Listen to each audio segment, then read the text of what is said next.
अस्सलाम वालेकुम। Country news के साथ मैं मनीब अब्बासी हूँ। इस वक्त मैं मुज़फ़्फ़राबाद के अंदर मौजूद हूँ।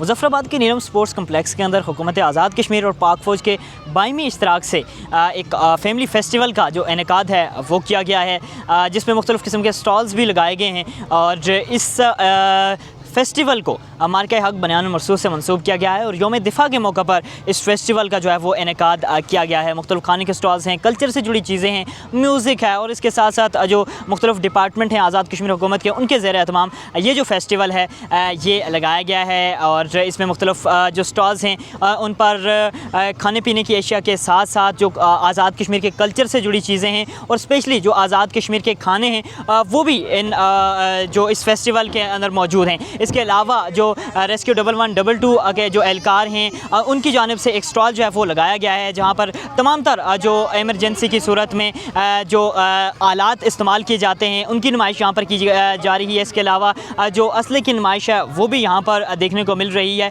फैमिलीज़ की एक बड़ी तादाद यहाँ पर मौजूद है, बच्चे जवान जो इस वक्त यहाँ पर इंजॉय कर रहे हैं। और स्पेशली ये जो फेस्टिवल है यहाँ पर जो मौजूद लोग हैं उनका यही कहना है कि इस तरह के जो फेस्टिवल हैं उन्हें होनी चाहिए, क्योंकि ये वो मौका होता है जब आज़ाद कश्मीर के जो कल्चर को दुनिया के सामने दिखाया जाता है इन फेस्टिवल के थ्रू। और इस तरह के जो फेस्टिवल्स हैं वो जो है वो आइंदा भी होने चाहिए और ये एक अच्छा इक़दाम है पाक फ़ौज का और हुकूमत आज़ाद कश्मीर का कल्चर को प्रमोट करने के लिए। और इसके साथ साथ जो गैदरिंग का जो सिलसिला है, इंजॉय करने का जो सिलसिला है इन फेस्टिवल में जो है वो देखने को मिलता है।